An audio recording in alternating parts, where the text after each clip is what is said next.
Dalawa yung anak nyo, di ba? 7 at saka 4. Opo. Alin dyan, sir? Yung bunso po, yung lalaki po, medyo inilihim niya yung time na medyo nagkaroon ako ng bakit niya nilihim kasi nag-uusap naman kami through cellphone. Nung dumating ako, nilihim niya. Natuklasan ko na lang, nabuntis po siya. Sir Dante?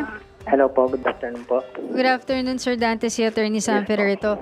Sir, kailan pa po umalis itong si Mrs. nyo? Bali, nagkaroon po kami ng nung 2020 po. Medyo nahuli ko na po siya na nagtatago ng mga cellphone ng mga time na noon. Medyo nagkaroon na po ng idea po ako sa mga bagay na ginagawa niya. Hanggang sa yun na nga po, umamin naman siya sa mga ginagawa niya.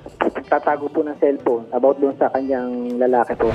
Nung time po kasi noon, nagtatrabaho po siya mayroon po kami pinatayong negosyo. Siya po yung naging tao doon nung time ng pandemic po na mga araw na yon. Ngayon, hindi ko po alam na may ibang gagawain na rin po pala siya ng ganong senaryo, lalaki na rin po siya. Hanggang sa unti-unti ko na po natuklasan yung mga gawain niya yun. As in, ikaw talaga yung nakakita? Ganon? Hindi naman po.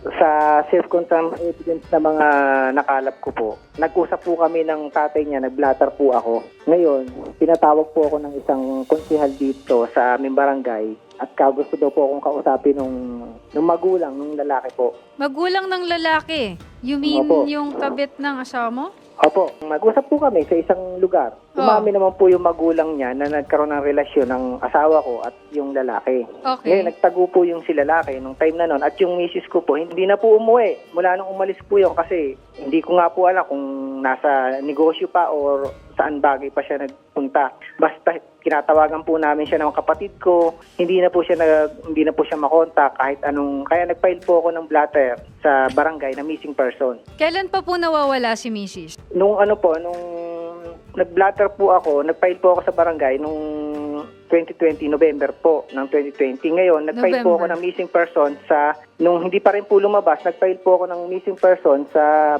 police station na. So, ang tagal na. Matagal na pong nawawala ang misis nyo. 2020 pa. Pero lumabas po siya, madam. Lumabas po siya nung nag-file po ako ng blatter sa police station, lumabas po siya. Kailan siya lumabas? Mga March lumabas, this year. Kasi po may mga patawag po ako sa barangay.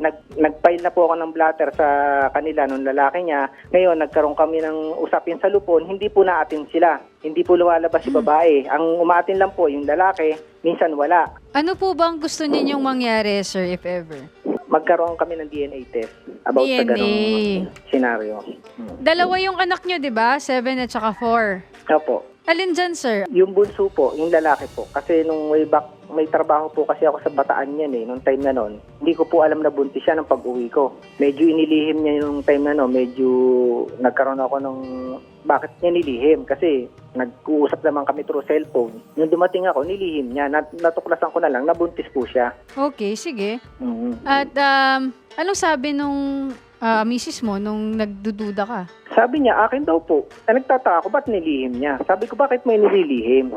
Okay. Bakit mo, nagkaroon po kami ng pagtatalo na time na noon. Sabi ko, bakit mo nililihim? Ako naman pala ang ama. Bakit? Ako naman kako yung... So nagduda ka kasi nilihim niya yung pagbubuntis niya sa'yo. Opo, Tapos, nung andyan na... Bumalik uli siya, meron na naman siyang nangyaring senaryo na ganitong gawain niya. Kasi ma'am, kaya ko po may umamin po sa akin isang testigo na dinala po sa tapat ng bahay namin, na bahay.